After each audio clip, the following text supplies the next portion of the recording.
This shiur is produced by Torah Info. All right. It's a short day, Rabotai. Not yet. When the clock goes back, it's short.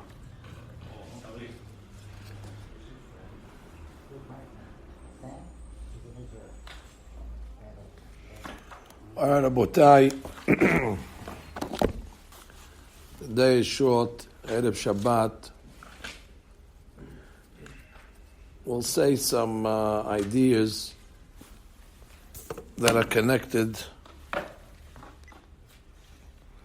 to Parashat Teitzei.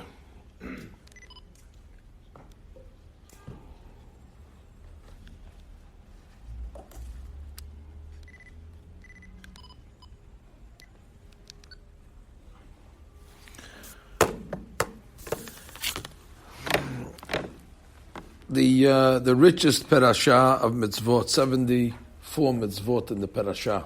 There's no parasha that has more mitzvot than Parashat Teitzei. 74 mitzvot. Baruch haba Abraham.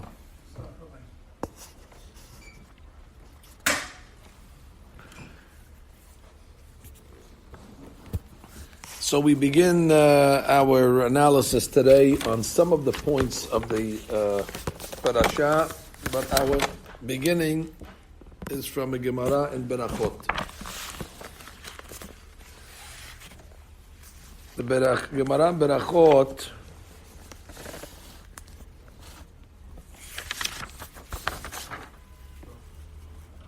is on over here, Daf He. The Gemara says,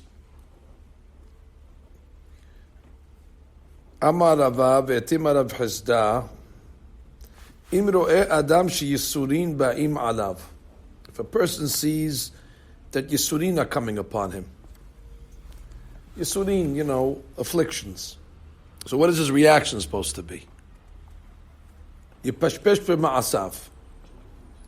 Exactly. He has to make introspection on his deeds. Shene'emar, nachpesad derachenu v'nachkora v'nashuva ad Hashem. So the Gemara right away is telling us, in Yisurim belo avon, that if there's Yisurim, there must be a reason. So therefore you have to go start making introspection and return to God. So the Gemara says, pishpesh velo matzah. Let's say the person made pishpush, he made his introspection, velo matzah. He didn't find anything. So then the Gemara says, yitle bitul Torah. So then already you have to assume that the reason why he's getting the Yisurin is because of bitul Torah. Yitle bitul Torah. Must be it's because of bitul Torah. Shnei Emar, as the pasuk says, Ashrei hagever asher tiyasedenu ya u'metoratecha telamedenu. V'im tala v'lo matza biyadua sheyisurin shel ahava. Shnei Emar ki et asher yehav Hashem yochiyah. So here the Gemara is telling us that the person made pishpush, he made his introspection, and after the first round of introspection, lo matza, he didn't find anything. So the Gemara says, well, if that's the case, if you didn't find anything, yitle bitul Torah. So must be the avon that you have is bitul Torah. Is that possible that the guy don't find something? So the question is, if he has bitul Torah, this guy, how come he didn't find it the first time? Meaning he made an introspection. He went through everything. Obviously, he analyzed his Torah schedule, and he found that his learning is satisfactory. Apparently to his level. So then the Gemara says, well, peshpesh velo matzah yitle bitul Torah. What do you mean yitle bitul Torah? He checked already that. That's the first thing he checked when he went to his Yisurin. He looked, why is this happening to me? So he said, well, am I giving tzedakah? Baruch, I'm giving my tzedakah, my 10%. Shabbat, he went to the whole Shabbat, 39 melachot, I'm keeping it. Kosher, he went to his wife, he made sure all the food has kashrut on it. Check. He went to the Teriyag Mitzvot. And then the most thing, Talmud Torah Keneged Kulan. You don't think he went and checked his Torah schedule? He said, Baruch Hashem, I go to class in the morning before Sharit, I learn with the rabbi halakha. And we stay after Sharit for a class. And I go and learn in the office for an hour a day. And I come back nights I didn't learn. Baruch Hashem, I'm learning. See? By the way, the Gemara didn't say, oh, pishpesh velo matzah yitle b'chilul Shabbat. How come it didn't say b'chilul Shabbat? He checked that also, by the way. No. Pishpesh velo matzah, then it's bitul Torah. So, and this inyan of bitul Torah, in our parasha, there's a story. Perech Kavav, ki yikach ish isha. So a guy takes a wife. Uba eleha, and he is with her. Usne'a, and he comes to hate her. Vesam la alilot devarim, and he starts to libel her. He puts rumors about her. V'otzi aleh Shem ra, and he puts on her a bad name. V'amar, he says, "Et ha'isha azot lakachti." I took this lady and betrothed her. V'akrav eleha, and I was close to her. V'lo matzati la betulim. There's no betulim. She's not a virgin. So he comes along and says, "I got damaged goods here. I got broken goods." V'lakacha bi'ana'ara ve'ima. So the father of the na'ara and the mother, v'otziu et betulei na'ara el ziknei ha'ira sha'ara. They go to the Beit Din and they show the betulin to the Beit Din, which is they see the sheet has the blood, so they bring the sheet to the Beit Din, and they show the Beit Din. Ve'amar bi an-na'ara lezekenim. So the father tells the zekenim, "Et beti natati la'ish hazeh." I gave this girl to this man, the isha, ve'isna'eha, and this is coming out of hatred over here. And he put libel on her. He says, I didn't find betulin. Here's the betulin.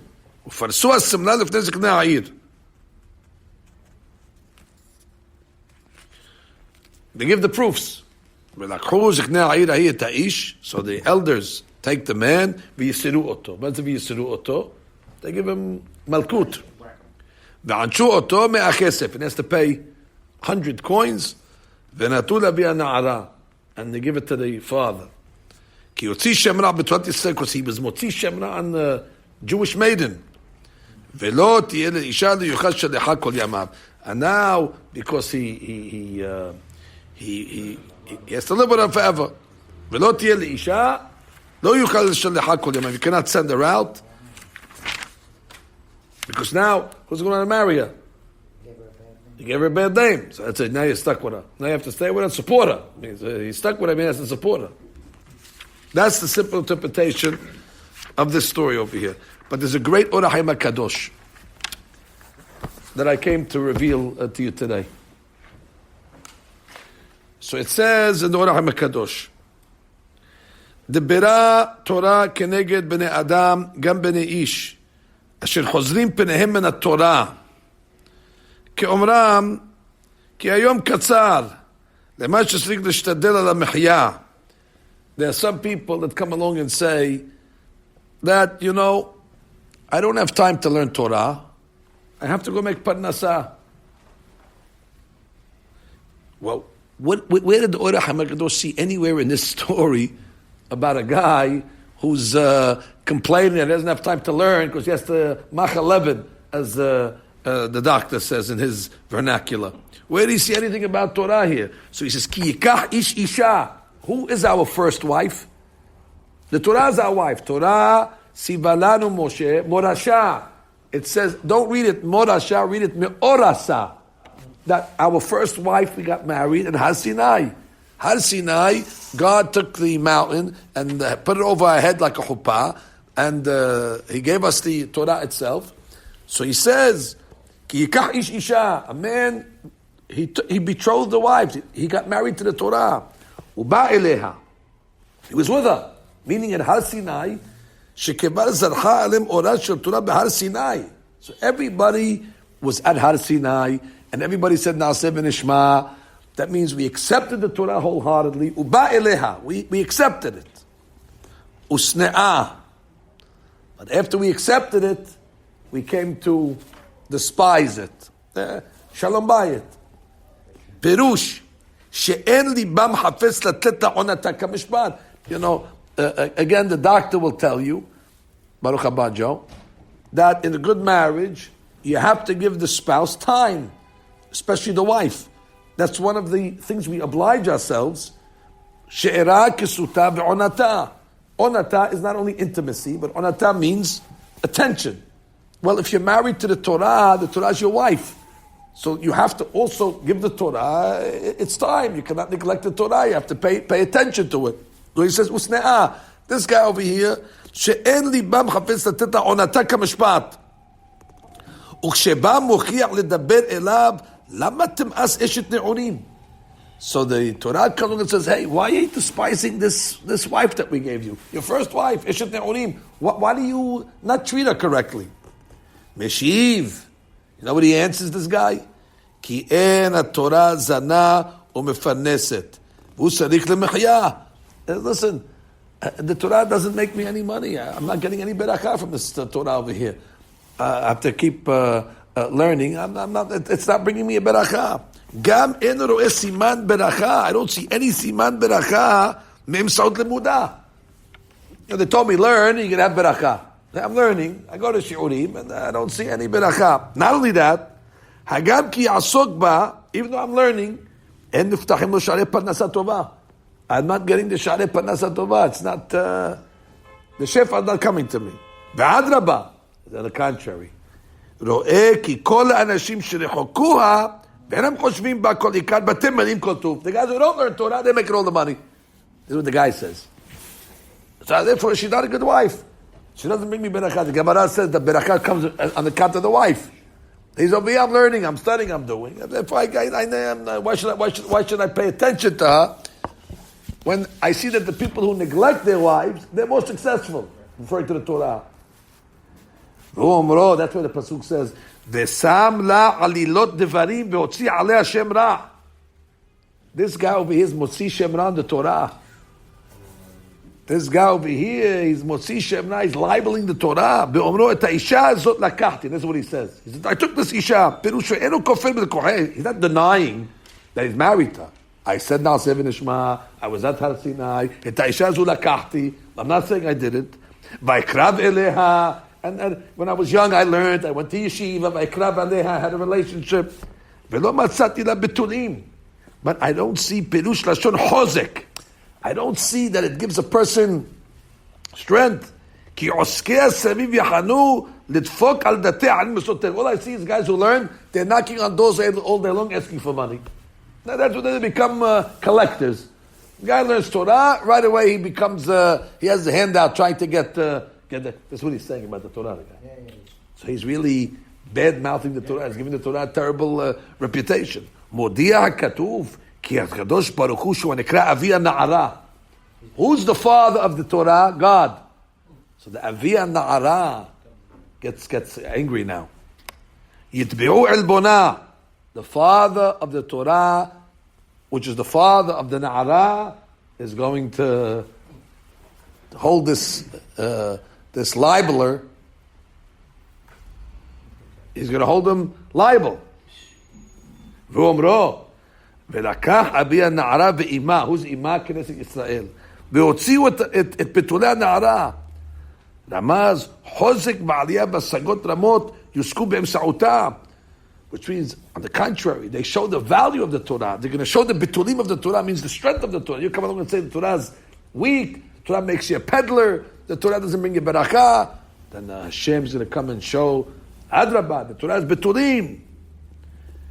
ויתבעו עלבונה בבדין, כאומרו השערה, ומה שאומרו בזוהר, כי עתיד הקדוש ברוך הוא לתבוע עלבונה של תורה.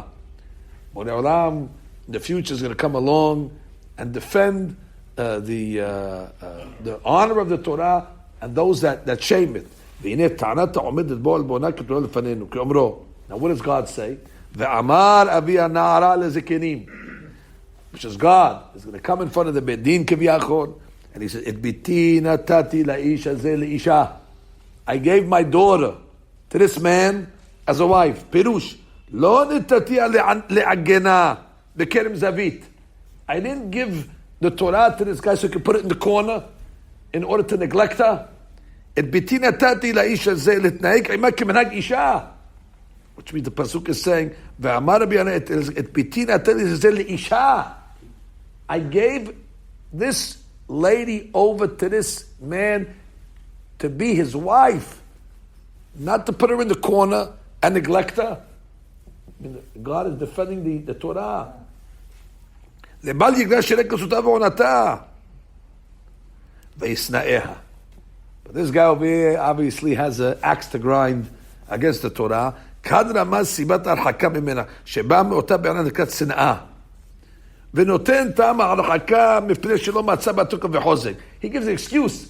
I'm learning and I don't have berachah, my parashat. He has really sin'ah against the Torah. Deep in his heart, the guy is looking to have claims against the Torah because he doesn't like it.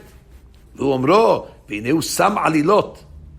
דקדק לומר, והנה הוא להעיד כי אין זה אמת. It's all blasphemy. שלא גרמנו אלא שונא שוכן בקרבו, because he has sin'ah inside of him, so therefore he's saying these things. ואלה בתולי ביתי.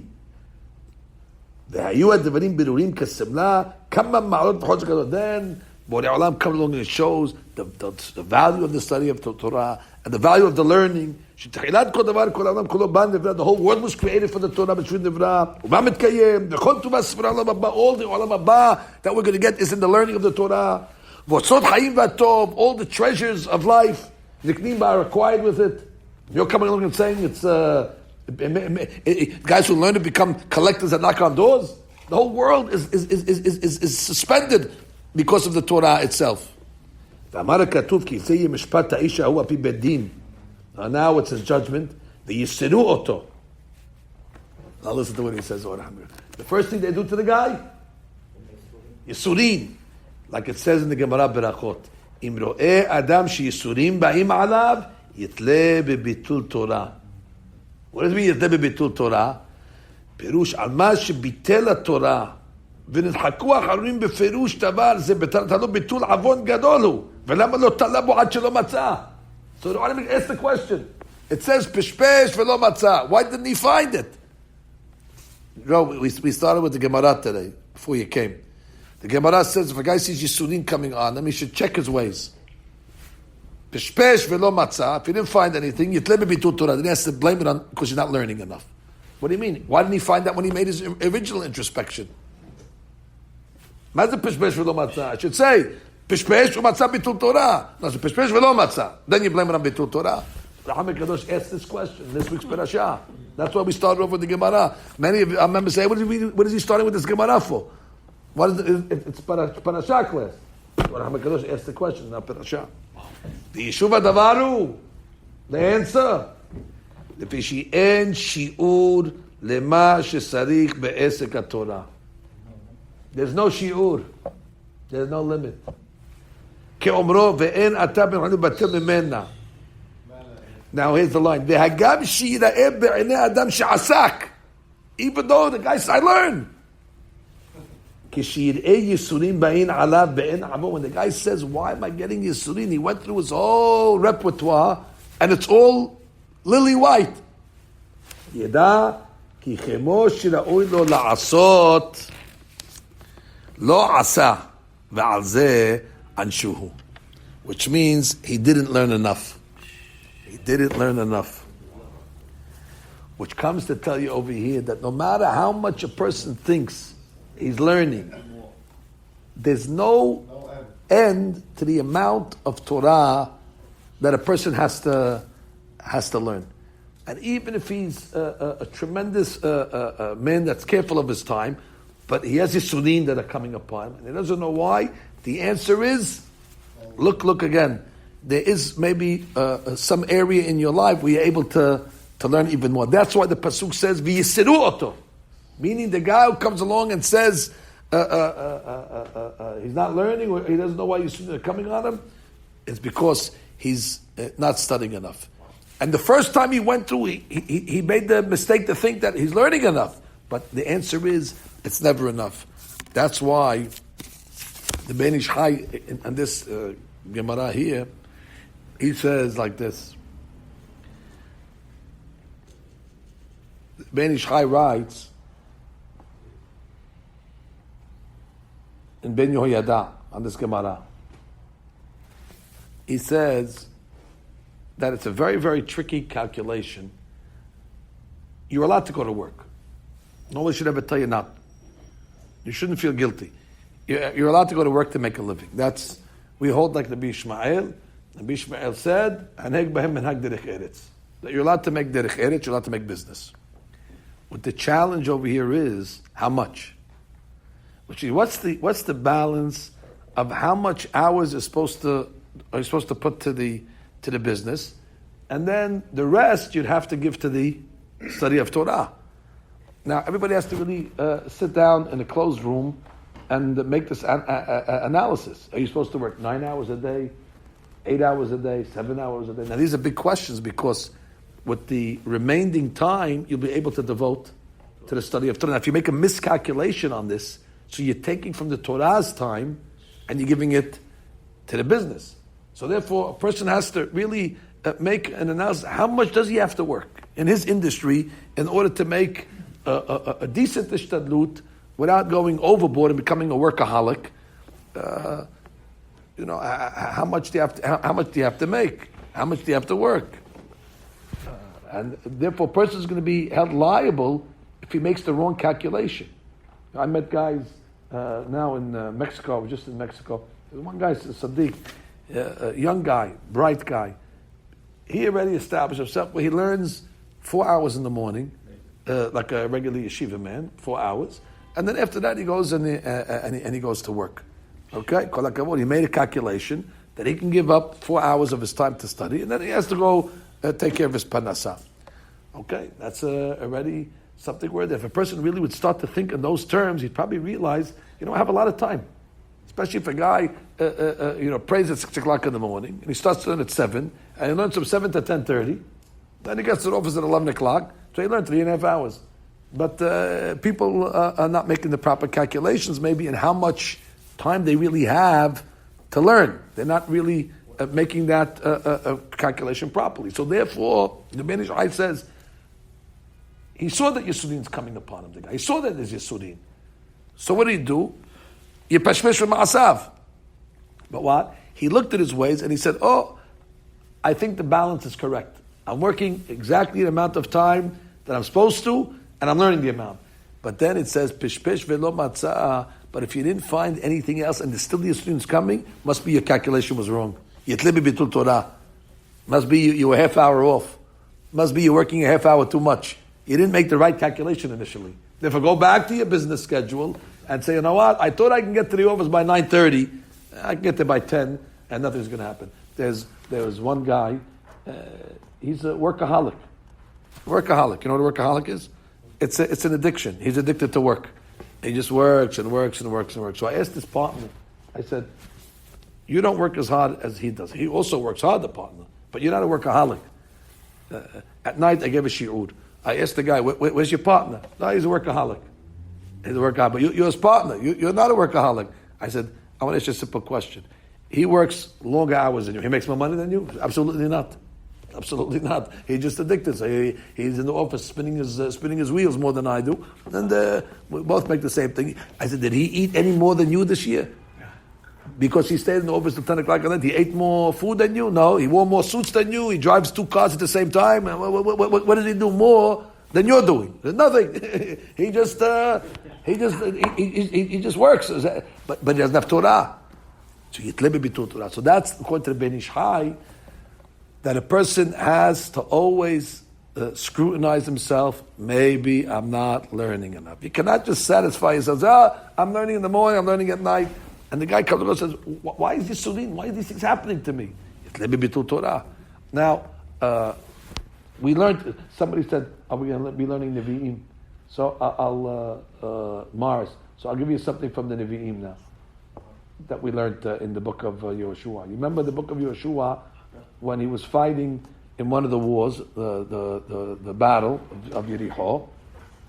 So the angel came to him in the middle of the battle, and the angel was dressed like a general, and he had a sword in his hand, and Yeshua was shocked and said, "Hey, what did I do here? What are you coming over here for?" And the angel told Yeshua that you made bitul Torah over here. You made bitul Torah. What do you mean you made bitul Torah? They were fighting a war. So at night they don't fight. In those days they didn't have night vision. So at night they used to, retreat, and they would wait until the morning. So the angel had a claim against Yeshua. You're not fighting the war at night. How come you didn't make a shiur? Yeah. You should have put up sources on the board in the morning, and the soldiers will prepare, and you give a shiur klali in the middle of the night on Hadushim. So the pasuk says Yeshua, he saw that the angel was going to kill him for this. So then he says, okay, fine, I accept the shuvah. The next battle was Ai. In the battle of Ai, it says, Bayalen Sham Yeshua Ba'emek. It says he went to sleep in the valley. So the Gemara says, don't read Emek as valley, but Emek Lashon Omek.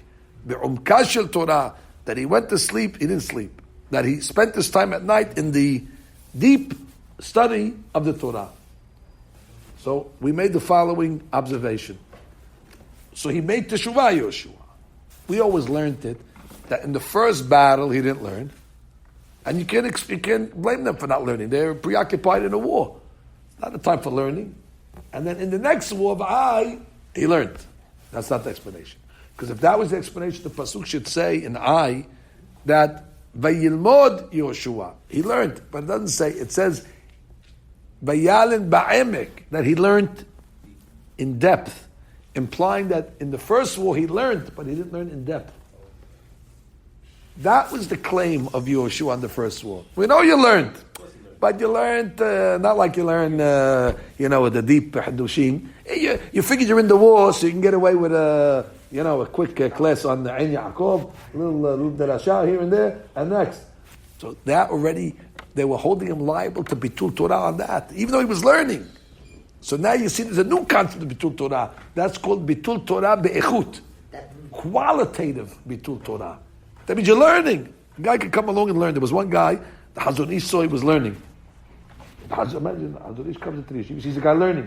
He says, Torah. He says, I'm learning. I'm sitting in front of the book learning. You're learning light. You can learn deeper. So therefore, there's so much layers of learning. Can you bring me a Gemara Sanhedrin? Let's see who can do that. If you can bring me a Gemara Sanhedrin. That's right over there. Where is it going? The highest level of learning today is Gemara. I don't know what the highest level is. I'm not discussing the highest level. I'm just telling you that a person has to learn not only hours, time, but the quality of it. I'm just saying, so there's so much levels of this inyan that's called Bitul Torah. Look at the Gemara in Sanhedrin. The Gemara in Sanhedrin is on that. Sami Baruch Haba. Rabotai, Sammy Cohen was one of the original members of this class, so therefore we will invite him to come sit at the table and participate. We don't give this respect to everybody, but Sammy is a founding member from the days of Achayezer. Yes, when there was only two people in this class, Eddie Estes and Sammy. Yeah, sure, I used to live with Eddie on Friday mornings. Okay, he's my cousin. And then Sammy used to learn with Rabbi Abraham, maybe he still does, next door. And Fridays, I would say Parashat for a couple of minutes. After he would sneak away from the Rabbi Abraham, come into the English library, and sit it for a few minutes and pick up the Hadushi. So we have an old history over here. We're going to have a long history coming, B'ezrat Hashem, a good one. Anyway, to show you to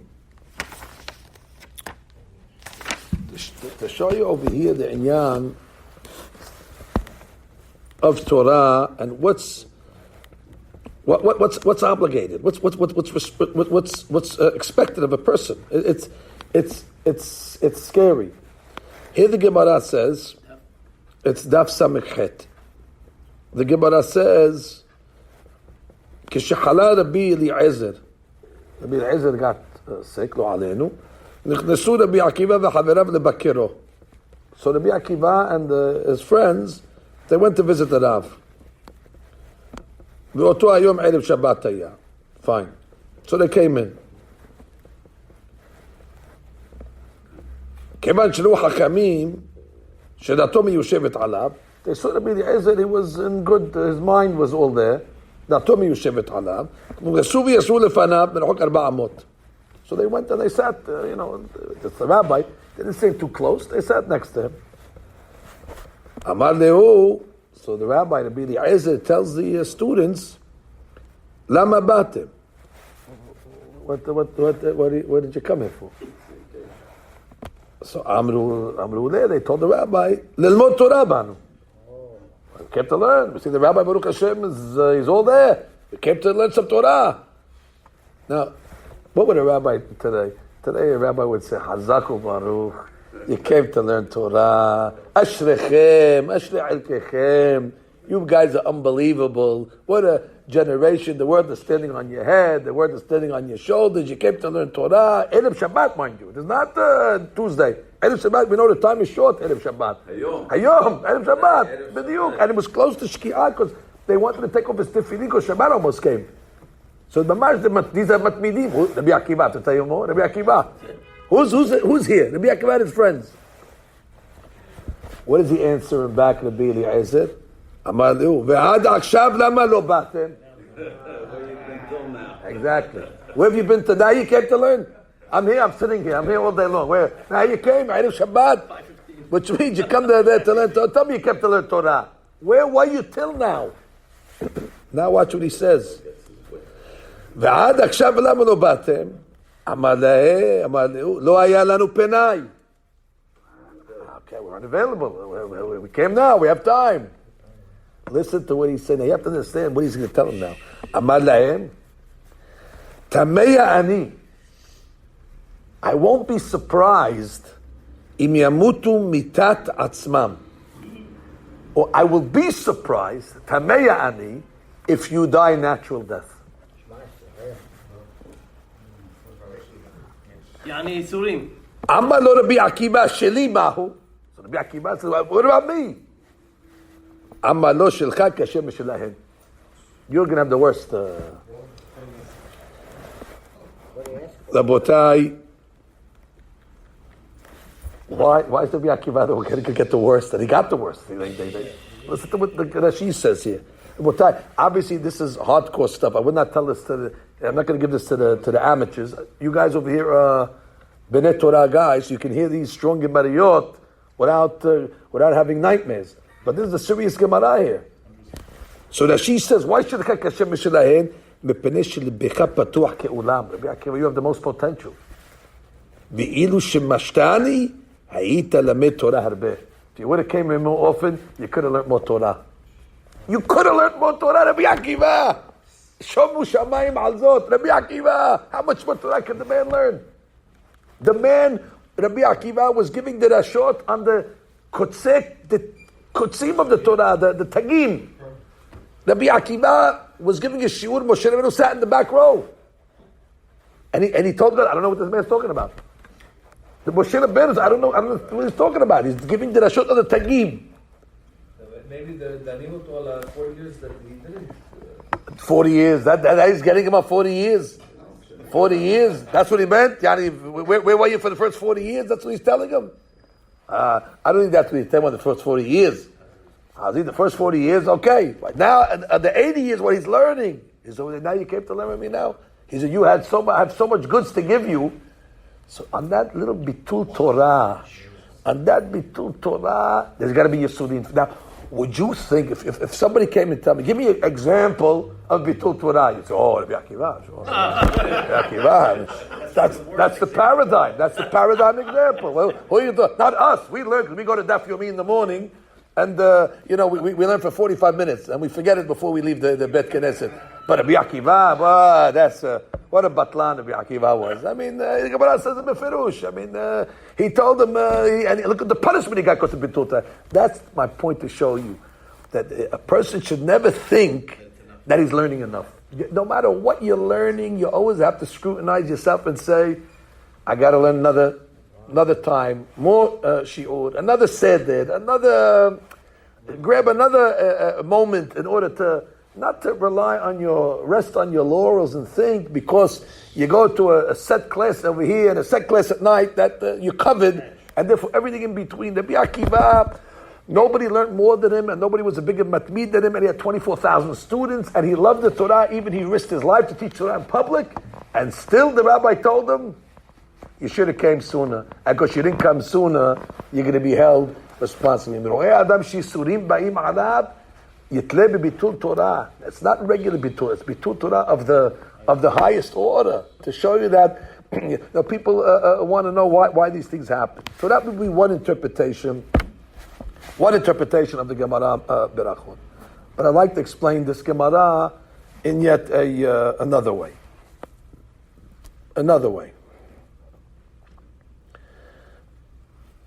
There's a principle.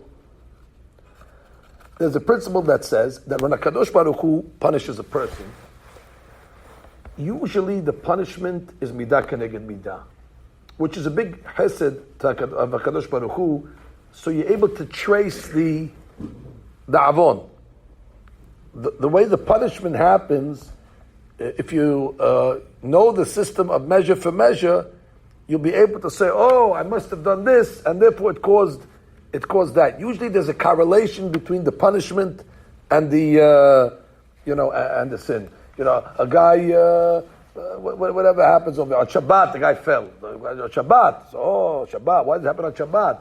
Oh, maybe say, oh yes, because last week I wasn't careful on the Shabbat, and therefore. So if a person studies Midah Keneged Midah properly, he'll probably be able to draw the line, connect the dots between the Avon and the Yisurim. Over here, the Gemara is saying like this: Im ro'eh adam sheyisurim ba'im alav, yipashpesh b'ma'asav.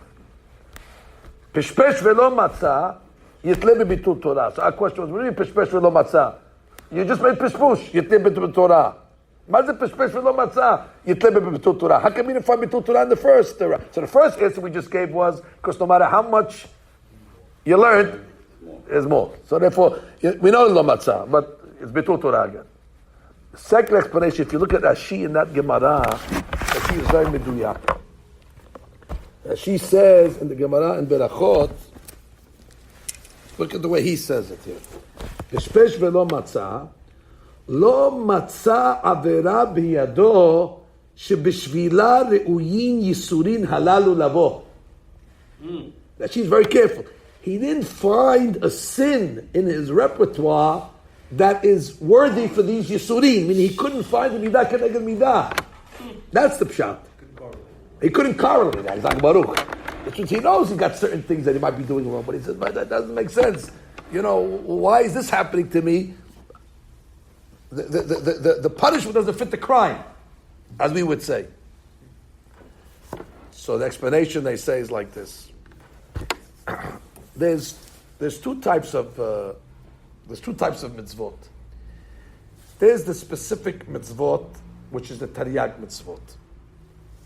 Taryag mitzvot, incidentally, correspond all the limbs of the body, the limbs and the ligaments, the sinew, as you call it, of the body. Rabah Ibarim v'Shasagidim. There's 248 mitzvot aseh, and there's 365 lo ta'aseh, and that corresponds all the different limbs of the person's body. Shlomo HaMelech said in his Kohelet, Sof davar means bottom line. Hakol nishma, everybody should listen to the word of God. Et ha'elohim yira. That's the mitzvot lo ta'aseh. Yira, I'm warning you. Fear God, don't do this, don't do that. Vet mitzvotav shemor. That's the mitzvot aseh. Ki zeh kol ha'adam. Ki zeh kol ha'adam. Because if you keep the mitzvot lo ta'aseh, mitzvot aseh, that's kol ha'adam. Then you have a complete frame. You have a complete structure. Ki zeh kol ha'adam. Every mitzvah and avirah will be linked to a certain... Now, I'm sure there's books out there today that will explain to you how each mitzvah is connected to which part and to which limb. I've seen some of them around, and they're very, very, very, very interesting. So therefore, it's like the Arizal. When the guy came to the Arizal, and he said, my shoulder's hurting me. So the Arizal said, you make my maharonim? And he said, I do make my maharonim. He said, but do you talk after my maharonim before Birkat Hamazon? I do. That's why you have a shoulder. He thought it was because of tennis elbow. He thought because it was because of tennis or racquetball. No, not because of racquetball. The reason why your shoulder's hurting you is because of you're talking to Imam Mahronim, because it says in the Gemara, tekef lintila beracha. Tekef, immediately that you make my Mahronim, Birkat Hamazon. You did not do tekef, so God switched the letters from tekef to ketef. Ketef is the shoulder, the aleph. So you see the Arizal was able to right away see a Yisurin on a certain part of the body, bink, it's because of this Avera. If we'd only know that, if we only had the Arizal today, he would put Tylenol out of business. You'd go to the Arizal, have a headache. Don't take any Tylenol. Headache? Bing, because of that reason over there. That guy has a wrist, my wrist hurts me. Oh, that's because of that Avera. We'd be able to tell you exactly, and all you had to do was Chatat Aviti Pashati, and bingo, it would go away. So that's a specific mitzvah. Those are specific mitzvot. But then you have what's called over here a multivitamin, which means if you have, let's say, you drink a glass of orange juice. Okay, so orange juice will give you vitamin C, but that's all it's going to give you. Don't think you're going to get iron from a glass of orange juice. No, if you want to get iron, you have to eat, beets. You have to have that. And if you want to have calcium, you have to drink milk. And if you want to have, vitamin E, you have to have, stay in the sun. You have to have a different type of food. Every food is a specific item that can offer you that specific nutrition that it has. But there's no cure all food. That you need a multivitamin. Imagine a multivitamin where you take this vitamin and this item will get everything in there. They have it today. You look on the back. It's got calcium, niacin, iron, vitamin C, vitamin D, vitamin E. Oh, the whole alphabet's got over there. You take this one pill, bingo. It's like you ate 20 cups of fruit and spinach and all that other stuff over there. That's a multivitamin. So in mitzvot, it's the same thing. Mitzvot, each one is a special nutrient. Everyone's a special nutrient that gives the body. However, the Talmud Torah, keneged kulam. That's the multivitamin. When you're studying Torah, all those benefits that each specific mitzvah gives to the limbs of the body, kiseh kol adam. The study of Torah is keneged kulam. When you learn Torah, imagine you're getting all the benefits that the 612 mitzvot can give your body. They tell you, just learn, and you're going to get the power of all that energy of the boom in there. Because Torah is the 613th. That's the one. You're learning Torah, so that one is corresponding the other one. So now, the explanation is like this. Beautiful explanation to the Gemara. The guy, he's got Yisurin on his body. But he can't connect the dot. Which Avera did I do that's causing this to happen? So if he cannot find the specific, then must be it's Bitul Torah. Because Bitul Torah is the general. Bitul Torah is on all of them. Which means Bitul Torah can affect any part of the body. That means any Yisurin can be defined in one of two ways. Either on the Prat or on the Klal. So if the guy can connect it, I did this Avera, and that's why I have this deficiency of Yisurin. But as she says, but let's say you cannot connect it, then must be, it's because Bitul Torah is an automatic, it'll affect all the body. Therefore, you don't have to find the Midah connected Midah on Talmud Torah, on Bitul Torah. When a person makes Bitul Torah, it's everything. So that's basically the biggest mitzvah. 100%. Okay, it's getting it. You're getting it, honey. You're getting it. It takes time. I'm not saying no, but you're getting it. You're getting it. 60 years. No, 100%. So anyway, so that's the second explanation. Yitlev Bitul Torah, it's a general item. That pirush abotai? Okay, beautiful. Now, I'd like to explain this Gemara in the third way. Number 3 today. 3, I have over here, how many we wrote over here today? We have over here, this is the easier one. There's a big question Borei Olam only, Bedin, let's go to Bedin. Bedin only punishes for a lav sheyesh bo ma'aseh. A lav that has a ma'aseh. An action. That's why if a person does an action that's wrong, so he gets malkut. But we hold that lav she'en bo ma'aseh, if there's no action, en lo kin alav. For example, let's say a person doesn't shake a lulav. So the way he transgressed that is through inaction. He didn't shake the lulav, he sat. Sheba al ta'aseh. He sat and did nothing. Although he's wrong, you can't punish a person for such a crime when you have inaction.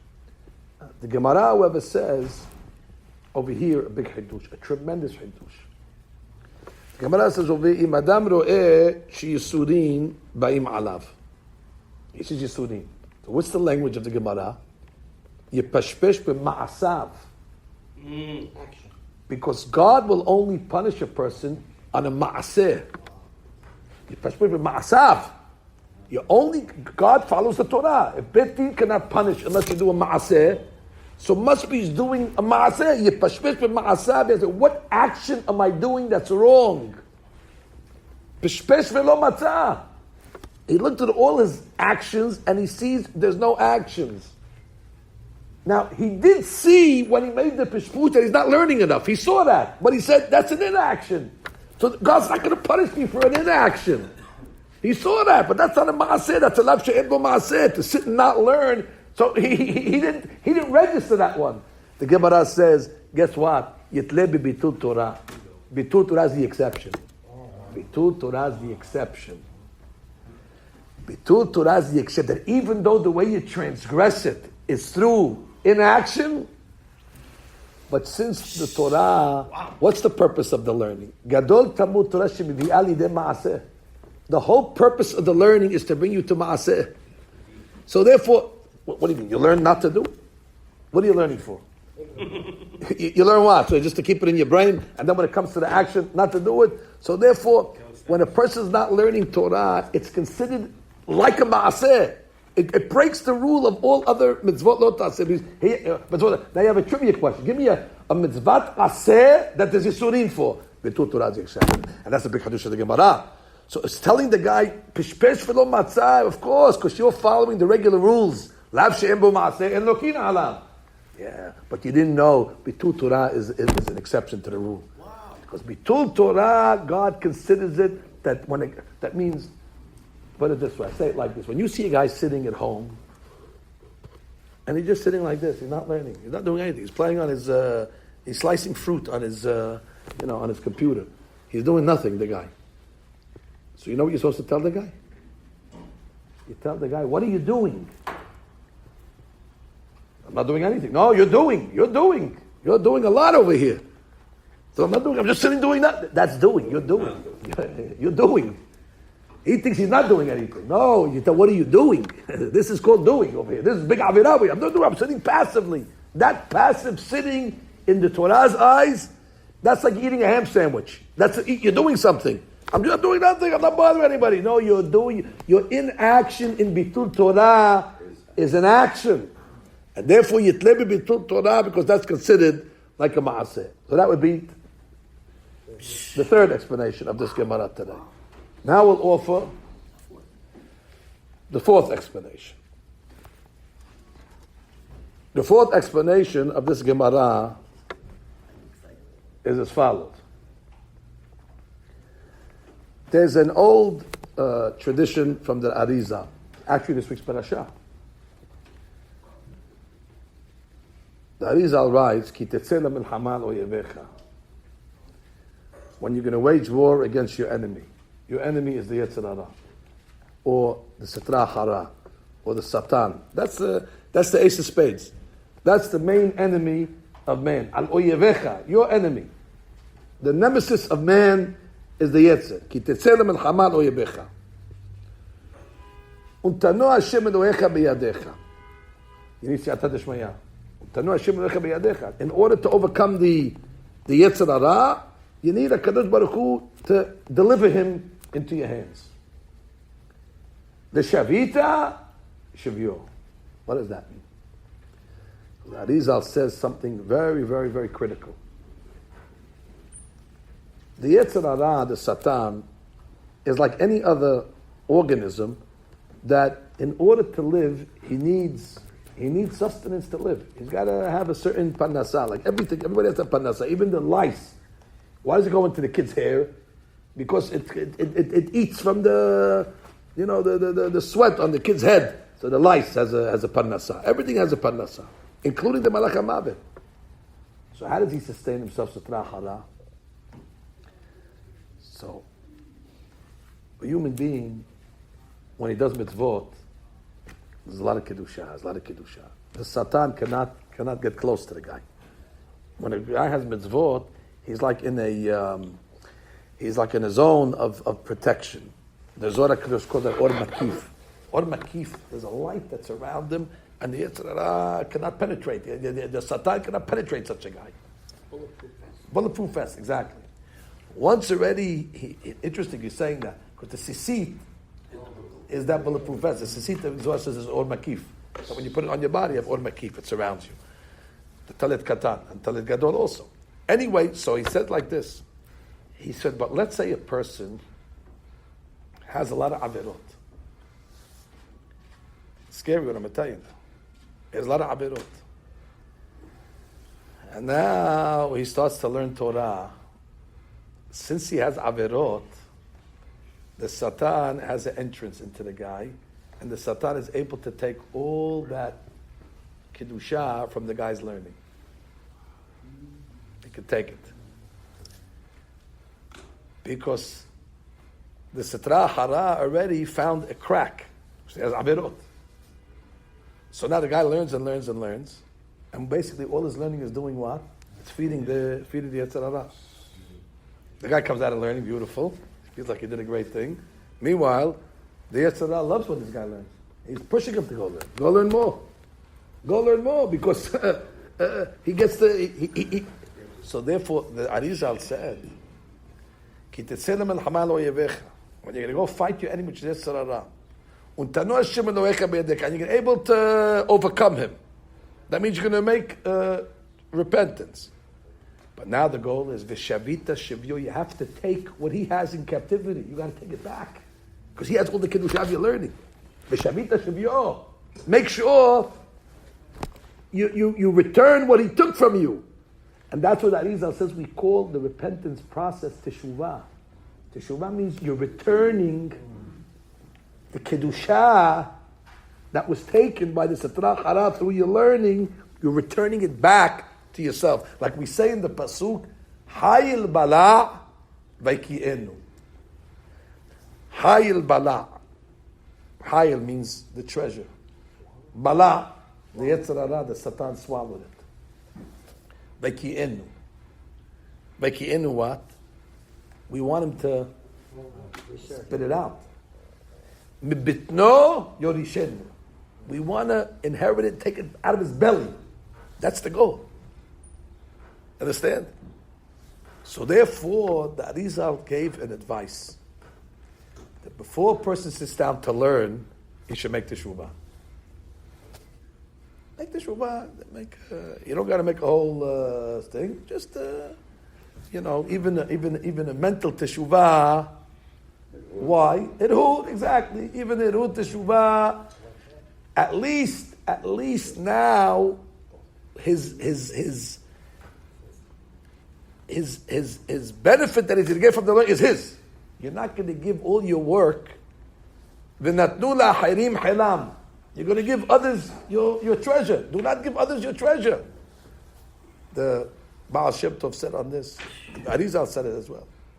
Ul-Rasha Amar. And God said to Rasha, Ma lecha lesaper hukai. Why are you speaking my Torah? What do you mean? God dissuading somebody from learning Torah? God says, Ul Rasha Amar, what are you talking Torah? Your Torah is going to feed the klipot. Ul Rasha Amar. Ma lecha lesaper hukai. What are you speaking my words for? So it comes out that in certain cases, it would be better off that you didn't learn. If a guy's got averot, so adraba. That's why I know some of our members are asking me, So what do you mean? So before I sit and learn Torah, I have to get up and Anda Hashem, Hatati, Aviti, Pajati. No. There's all this is from this Parashat, Rabotai. So far we hit the Na'ara Me'orasa, the Betulin, that was Orah HaMekadosh we started with. Then we got to Vishavita Shavuot, this one here from now. And now we get to Ben Soreh Moreh. All from this Gemara. This is the centerpiece of the Parashat. This Gemara is the starting point of the whole Parashat. This Gemara. So watch what happens. The Ben Soreh Moreh, the guy went and he ate some meat, kosher meat, mind you. Wine. He drank some wine. So he's a little gluttonous. He's a guzzler. He has some bad habits. So Torah says, kill him now. Kill him now before he comes and murders somebody. Because he's going to come and murder. Yamut zakai b'alimut hayab. Why is he going to murder this guy? Because he's addicted to this type of good life. And he's not going to always have money in his pocket. Then one day he's going to see somebody and he's going to ask him for his money or tell him, give me your money. And he's going to try to defend himself. And as a result, it's going to turn into a scuffle. He's going to end up killing him. So Torah says, hey, listen, we see already what's going to happen to this guy. Yamut zakai b'alimut hayab. I asked a simple question. This question I heard once from Rav Chaim Weintraub, Allah Hashem. He said the question from Rav Aaron Kotler. He said, hold it. Let's say the guy wouldn't murder. Let's go fast forward it. What's the punishment of a murderer? Sayif. Death by the sword. What's the punishment of the Ben Soreh Moreh? Before he murdered, Sekilah. So you're punishing him a worse punishment than if he would have did the crime. Which means you're getting him, give him Sekilah, why? Because one day he might murder. And if he murders, you don't get the punishment of Sekilah. So I saw the Hizkuni on this, by the way, says. Hizkuni says a big hadush on this. Hizkuni says he's going to come and murder on Shabbat. So he's Hayav Sekilah because he's going to murder on Shabbat. How do you know he's going to murder on Shabbat? So he said, because if you look at the Ten Commandments, you have Kabedet Abicha ve'et imecha, which is the main crime that the Ben Soreh Moreh is in contempt of. It says, Ve'lo shama lekol abiv or lekol imo. He don't listen to his parents, this guy. Now, what's the commandment right before it? Shabbat. No, Shabbat is right before it. Shabbat is right. And what's right after it? Lo tirtzach. So they say, if a person is not going to keep kibud ba'em, you have good neighbors. The neighbors are going to be Shabbat and Lo Tirtzah. So that's how we learned that it's going to come. It's going to come together. 1, 2, 3 punch. It's a 1, 2, 3 punch. Be careful, guys. Doesn't fulfill kibud ba'em. You're sandwiched now in between two big averot that are on the sides. Anyway, that's one way that he's going to do it on Shabbat. That's why you get Sekilah.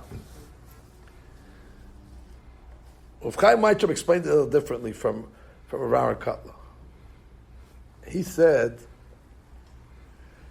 the famous question that they ask, what do you mean? You don't judge a guy according to the future. You judge him according to what he is now. Ba'asher Husham. Ba'asher Husham.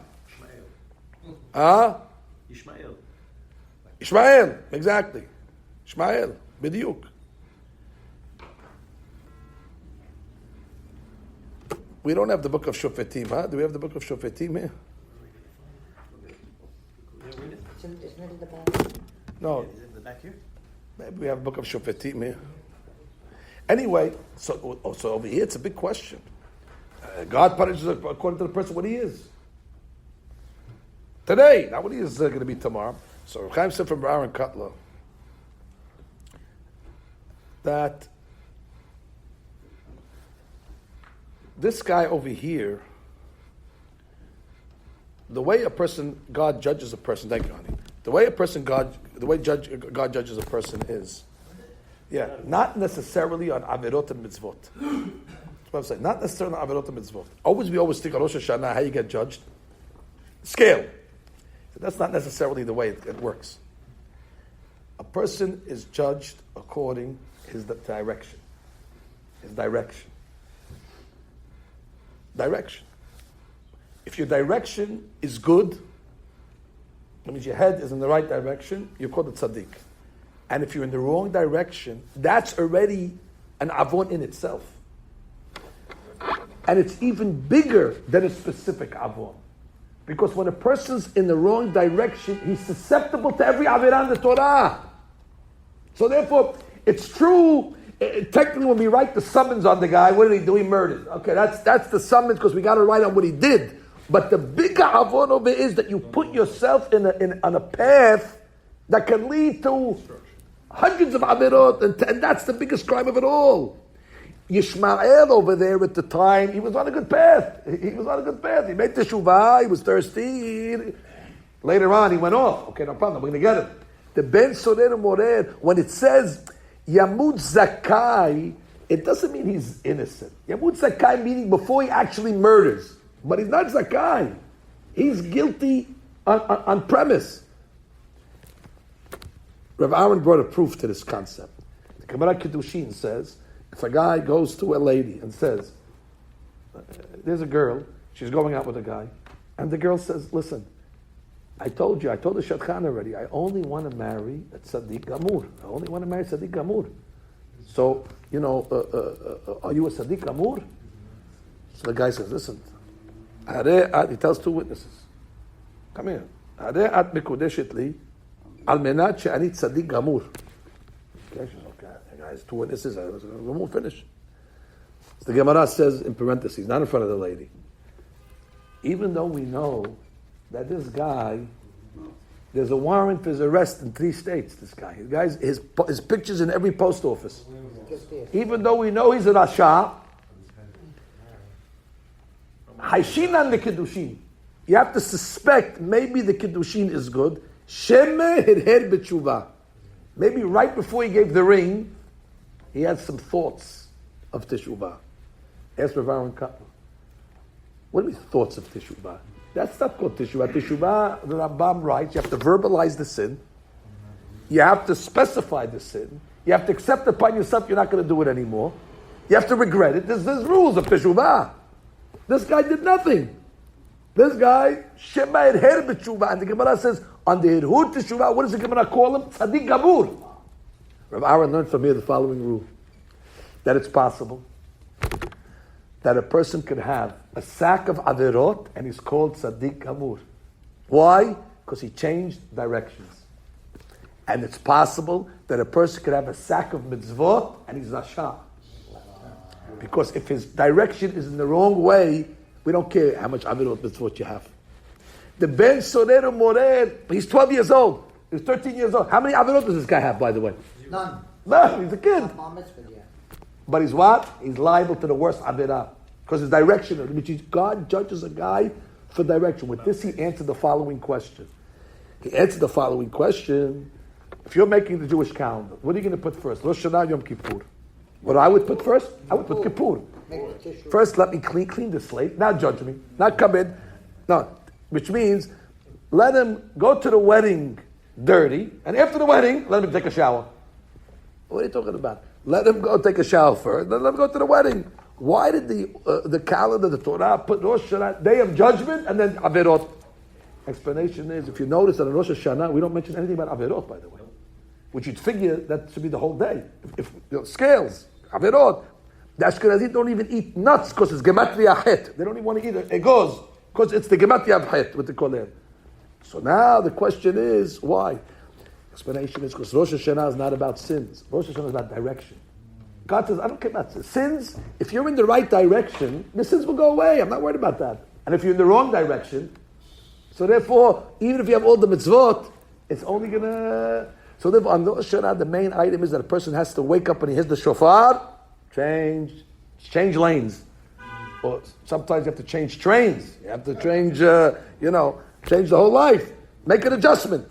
What else? You adjusted? Tzaddik. Exactly. You're going the wrong way. The famous mashal that the beginning of Dubna said that the guy was on the wrong train. Joe, give me 1 minute and I'll let you talk. The guy was on the wrong train. So the conductor says, you're on the wrong train. So what does he do? He starts walking to the back of the train. He says, what are you doing? I'm going the other way. You're on the road. You got to change tracks over here. You got to get off the train. So therefore, that's why Rosh Hashanah comes first. And then once you make Rosh Hashanah, you make the right decision which way you want to go. God says, Tzaddik Amur. Tzaddik Amur. Now, Okay, Kippur. This is detail. Okay, clean yourself up. Go take a bath. That's detail. But as long as your direction is right. Oh, so that's the. By the way, ask yourself another question. Leil Kippur.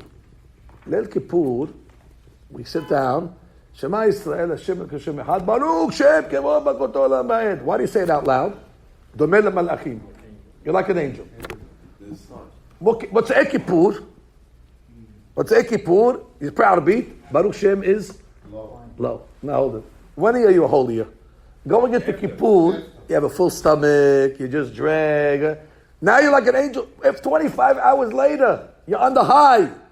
Explanation is where you're going. What's your direction? Kippur starts, you're going into 25 hours of Kedusha. You're a malach. After Kippur, where are you going? To have the sambusak. Yeah. Now you're on the way to the sambusak. Okay, you're not an angel anymore. Now pray regular. So therefore, the way we look at a person is where he's headed, where he's going. Min Jayeh. So therefore, that's a very, very important lesson of the Ben Sorer Mored that we have in the Parashat. That he's really not as innocent as he is. So God judges the person as he's. Oh, therefore, what I want to take from that Ben Sorer Mored, that you see, Teshuvah does not have to be done with all the trimmings of Teshuvah to be a tzaddik.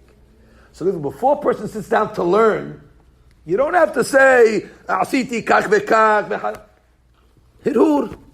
It's enough just to have a thought and say, Borei Olam, enough. Whatever I've been doing now, I'm making a hanata, change. Tzaddik Amur, not going to learn. Sitra Hara was hovering over the guy, ready to grab all his learning. All of a sudden, the guy had that little thought. That's it. You got to go to the next guy. Go to the next guy. Leave me alone here. The guy comes out of the learning. Buckets are full. You know, that's why sometimes we say we're learning. We don't see beracha in the learning because you're not getting it. You're giving it. You're feeding the enemy. You're feeding the enemy. Imagine there's a beautiful water pipe that's coming down with delicious, fresh, crisp water, and it's coming to water the garden. It's beautiful. All of a sudden, some guy comes and he takes the fountain and he turns the nozzle, and now it's going into the garbage dump. So two things over here. Number one, you're not watering the garden. Number two, you're giving all this fresh water to the garbage where the rats are. And now the rats are living from this fresh water. Chas v'shalom, you're bringing damage now. Now the rats come and they eat the guy's field. Whose fault was it? You gave them the water for the rats to come to eat your field. You did it to yourself.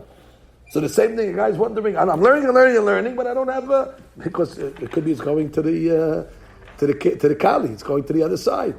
So therefore, there's an advice that the tzaddikim say. The advice is, make a hirhur teshuvah before you sit down to learn. Oh, so now the child is like this. It comes out, big hadushia. Could be sometimes with certain people, Borei Olam would rather him not learn. Because the learning is a liability. The more the guy learns, David HaMelech said, Rasha amar, ma lecha lesaper chukai. That's a fact. Hashem says to Rasha, stop learning. I mean, make the teshuvah first, but stop learning because your feet is started. So now we go back to the Gemara. The Gemara says like this. Guy sees Yisurin coming upon himself. Yipashpesh v'ma'asaf. Yipashpesh. Now at this point over here, he's looking for sins. When the guy thinks he's making sins, he's not liable for bitul Torah. Because it's better if the guy doesn't learn. It's better if he doesn't learn. So bitul Torah for him is not such a crime. On the contrary, learning for this guy would be a crime. For the guy who has sins, it's better off for him in the world that he doesn't take the fresh water of Torah and give it to the rats. So when he's looking in his original for sins, he doesn't look at bitul Torah. He says, you know what? As long as I'm looking for sins, so I'm not too worried about bitul Torah. On the contrary, bitul Torah is not so bad. Pishpesh velo matzah. But now we made pishpush and he finds that he has no sins. Now bitul Torah is a problem. Because now you should be learning. when he was looking for sins, Bitul Torah is not such a crime. On the contrary, Bitul Torah might be a problem for him. So therefore, he said, let me see if I'm making sins first. I don't care about Bitul Torah. The fact that I'm not learning is a good thing because I have sins. But Pishpesh V'lo Matzah, now you're a tzaddik. Now you better go back and look at your learning now. Because now you're learning this Kiddusha, you're not feeding this Tzlachara. So only on a Pishpesh V'lo Matzah, Yitlebe Bitul Torah. I have to have a little deeper explanation. I have to we explain Fourth explanation. Right, fourth explanation. Now, in honor of Sammy Cohen that came to visit us today, we'll say a fifth explanation. I didn't intend to say the fifth explanation today, but we'll say the fifth explanation to the Gemara. The fifth explanation is based on a Tosafot in Ketubot on page 17.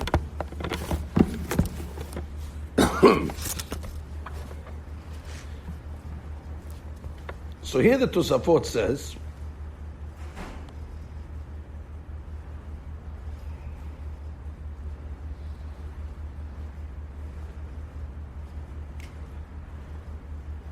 may I just add one more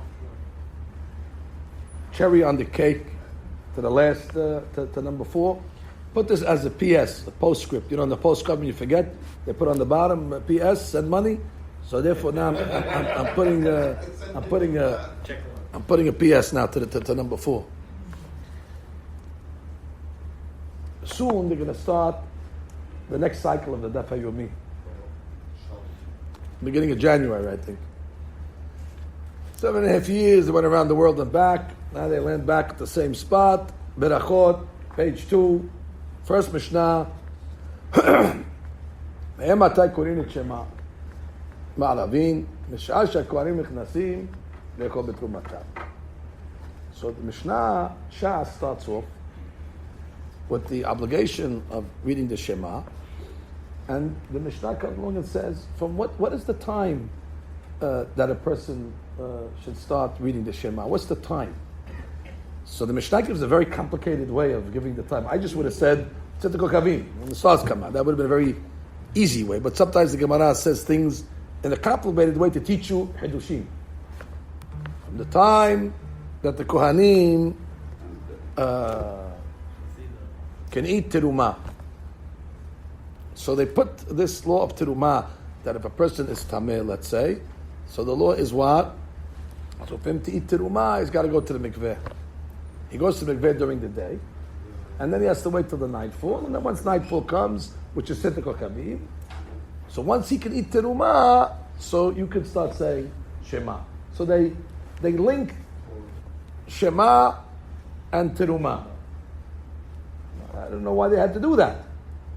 They could have just said very simply. Again, I'm not saying we shouldn't learn the laws of terumah, but I want to make you aware. We have a group of Mishnayot that's called Masechet Terumah. So there's enough time in Masechet Terumah to explain to you all the laws of. It's not like we're going to neglect Terumah. If this was the only place where you can teach you about Terumah, then I have no choice. But since we have a Masechet called Terumah anyway, so therefore, tell it to me over there. This is Masechet Berachot. Explanation that Rabbeinu HaKadosh was very, very wise, obviously. And when he wanted to start off Shas, this is how everybody starts. This is the Mishnah that we all begin our career in learning. This is where we begin. Where are we going to start from? From the end or from the beginning? And my time. That's how you start. Now you see something amazing about Terumah. Terumah is something amazing. The big yesod in Terumah. You have a whole pile of Terumah. Before you have the pile of Terumah, you have a pile of Tevel. Tevel means untithed fruit. It's Tevel. Now I want to give Terumah. I have to give Terumah to the Kohen. Terumah is Kodesh. How much Terumah do I have to give to the Kohen from the Torah law? 1 Hita. Hita ahat poteret et akri. I take 1 Terumah out. This is called Terumah, this 1 grain over here. Now what happens to all this over here? It's Cholim. So what do you see from Terumah? What do you see from Terumah? Terumah teaches you an amazing concept. Terumah comes and teaches you that all you need is a little dot of Kedusha even though you have a whole pile of hulin. You could have a whole pile of hulin, as long as you have one hita. That sound familiar, what I told you before? Yes. A person can have a pile of averot, as long as he has one terumah, one thought that elevates himself. He's merim himself, even though there's a pile of hulin over here. It's not all kodesh. It's not like an animal that's hikdesh. An animal that's hikdesh, the whole animal is hikdesh. That's a different. Torah doesn't say hikdesh here. Rabbeinu HaKadosh starts off Shas, learn the lessons of terumah. Me'ematai korin et Shema. Shema is the learning. When you learn Shema, the Gemara says, you fulfill the mitzvah of Vagita bo, Yomam Ba'layla. So the Baruch is giving you this idea in the first Mishnah. Me'ematai korin et Shema. When is a person allowed to read the Shema? Mish'ah she'hakohanim nichnasim lechol betrumatam. When you follow the law of terumah. That you have to elevate yourself even a drop, even though you remain behind a whole pile of hulin, it's okay. Now you can already start reading Kriyat Shema. That means you made already a thought. You had an elevated thought. Say it like that. You had an elevated thought. Terumah, harim. You had an elevated thought of teshuvah, and as a result of that, you can read Shema. It's not only talking about the zman of Kriyat Shema of Shalim Arbim. It's referring to the zman of learning. So read the Mishnah like this: Me'ematai korin Torah. When does a person become valid to start studying Torah? From the time that the Kohanim can eat the terumah. You say, what's terumah over here? Where's this terumah come from? He has one kernel. Where's the rest of it? The rest of it is holy. The rest of it's not holy. One little item, and the rest of it's unholy. Yes, when you learn that lesson of terumah, then already you can start studying Torah. But if a person won't even take one hita, one thought of teshuvah, the whole thing is tevin. The whole thing is tevin. Tevin is asur. Tevin is asur to eat. That already went away. So you don't have to do so much. The Mishnah could have said, remember Takun Shema, Misha'ah she'adam mevi hekdesh. The next day has to be korban. No. Hekdesh, you got to make a full teshuvah. Hekdesh is where the guy does the vidui of the Rambam, vidui gadol of Rabbeinu Nisim. That's hekdesh. We're not talking about guys hekdesh. The guy's not hekdesh at all. The guy is just a little, he has a little terumah, one kernel. That already would be enough in order for the guy to start his learning. So that would be the. Now, wasn't it worth it for me to go back to add that addendum to that? Imagine I would have deprived you from that extra. Absolutely, that was in your honor. Okay, so now we get to the last one. The last one is based on the Gemara in Ketubot, Daf Yud Zayin, Tosfot. Tosfot over tells a story of Rabbi Akiva. Back to Rabbi Akiva. Amar Rabbi Akiva. Tahilat tashmishi lefnei hachamim. He says, when I started my career, learning with the rabbis, as was mentioned, he started his career a little late. I was walking on the road. Matzati met mitzvah. He found the met mitzvah. There was a dead body, but they had no burial, no barriers. The Havnei Kadisha wasn't there. There's no family members. The guy's lying on the street. But Falti bo daled milin. So I carried him 4 miles. Akiva, man, dead weight. Who knows how big the guy was? Carried him on his back. Ad shehevetiv lebet kevarot. Till I got him to the cemetery. Vekebartiv. You know what's to bury a guy? Today, you go to Staten Island, the guy's got the tractor. You got to dig, 6 feet, and then dig it back. And it'll be Akiva. Carried the guy, dug 6 feet, put him in, dug it again. What do you think? The earth is soft? I mean, this was a tremendous tirhav Rabbi Yaakov mitzvah. Ushebati v'ritzit devra lefnei Rabbi Eliezer Rabbi Yoshua. So he came to yeshiva late that day because he was mitzvah.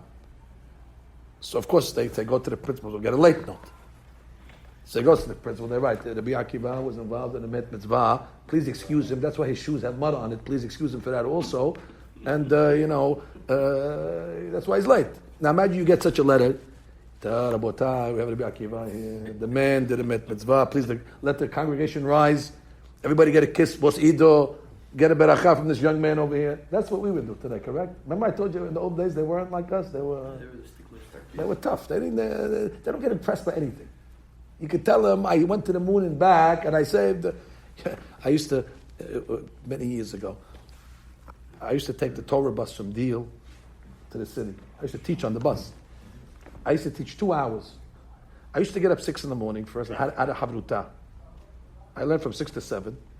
Then I prayed from 7 to 8. I would get on the bus at 8, teach from 8 to 10, get on a subway in the heat of the summer, get to Kings Highway in East 16th, 10:45, walk from East 16th to East 8th, get to Sion, get to Kittison 11:15. Already I learned for 4 hours, and I went to the world and back. Rabbi Maxie says, what are you late for? Now I thought he's going to make me a ticker-tape parade. I thought I'm going to walk in, they're going to put the red carpet, they're going to get the bugles and the trumpet. He's here. He said, what are you late for? I said, I learned. That's your problem. We have a Korea. Until you learned, you went, you did. We have a siddur that starts at 9:30. I don't care where you went, how much you did.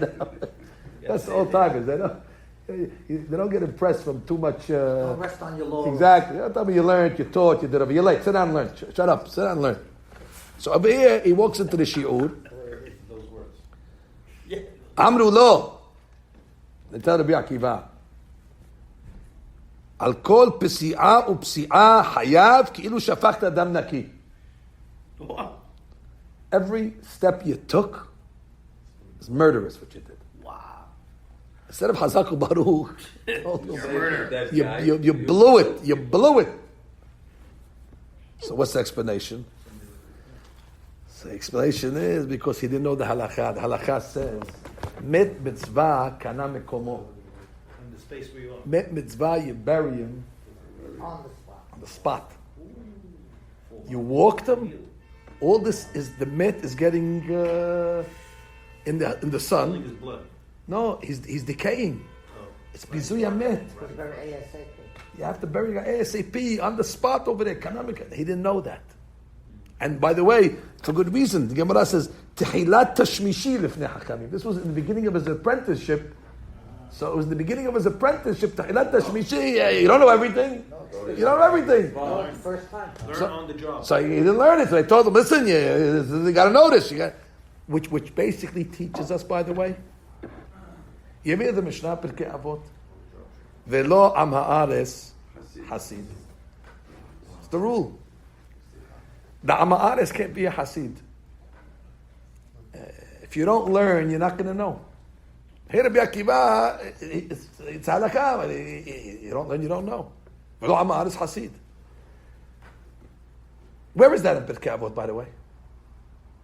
Anybody have Pirkei Avot? Do me a favor, find me that Mishnah Pirkei Avot. En bur yirehed velo am haaretz hasid. הוא היה אומר, אין בור ירחד ולא עם הארץ חסיד. When you find it, let me know. Yeah.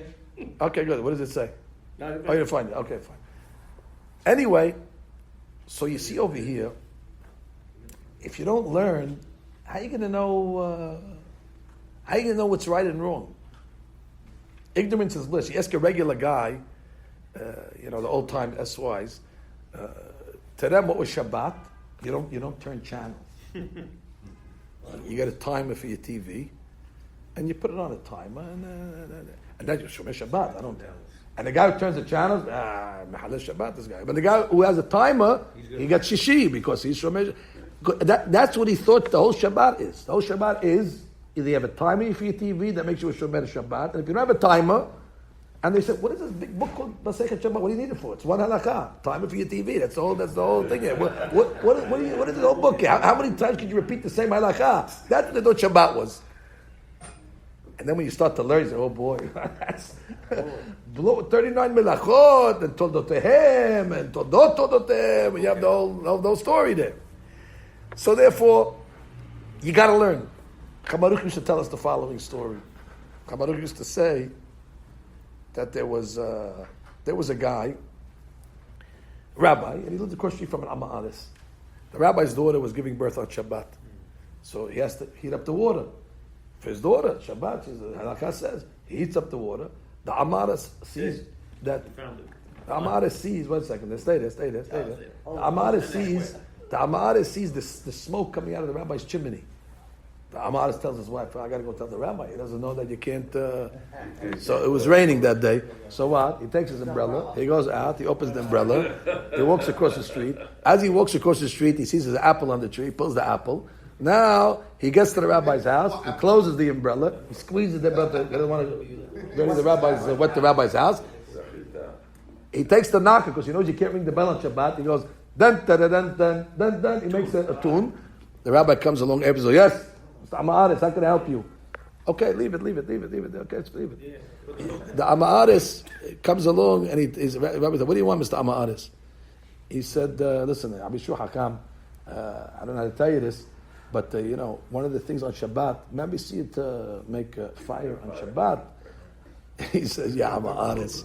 He says, first of all, my daughter just gave birth, Pikuah Nefesh, you're allowed to make the fire. For you to come tell me that I did a mitzvah, you carried your umbrella from the Shut Yachid to the Shut Rabim, from the Shut Rabim to the... You opened your umbrella, that's Boneh. You closed the umbrella, that's Soter. You squeezed it, that's Socher. You banged on the door, Makim Patish.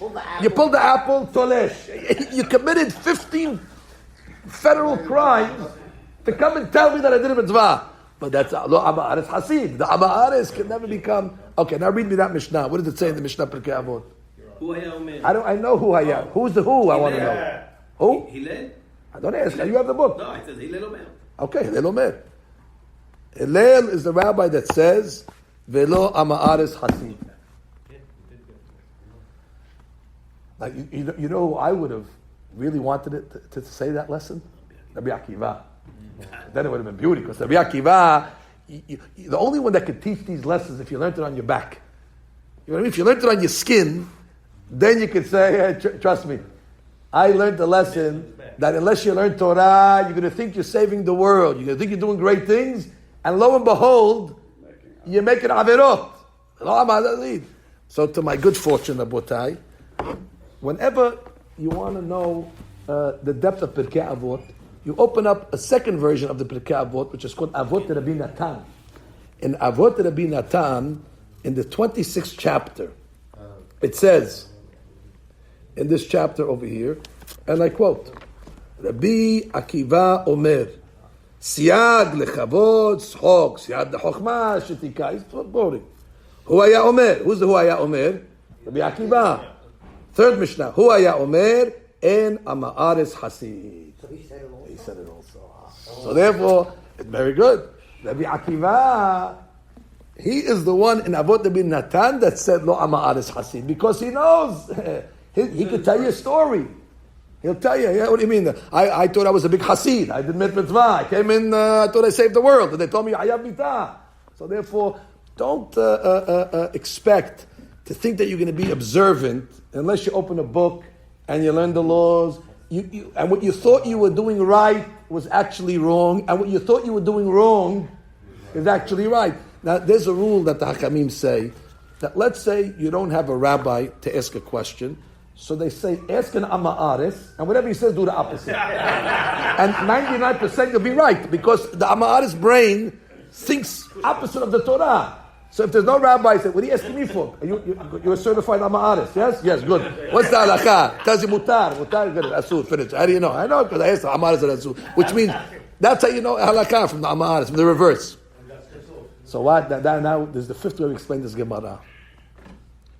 The guy is getting Yisurin. So what does the Gemara say to do? Yipashpesh b'ma'asav. Let him make introspection. Pishpesh, he made introspection.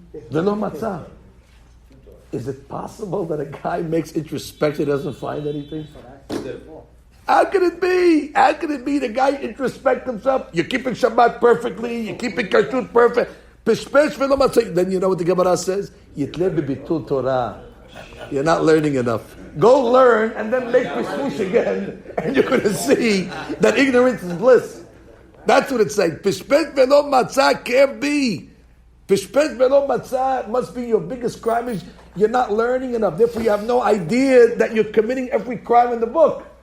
And therefore you just think, no, I eat kosher, I do it. You don't even know what kosher is. You didn't learn the halachot. You don't know what Shabbat is. You don't know what Tarat Mishpah is. So if a guy comes to that level of peshpesh velo matzah, rest assured, yitle bebitul Torah. Ad kan, Baruch Adonai le'olam. Amen ve'amen. Rabbi Hanan v'kasher Amen.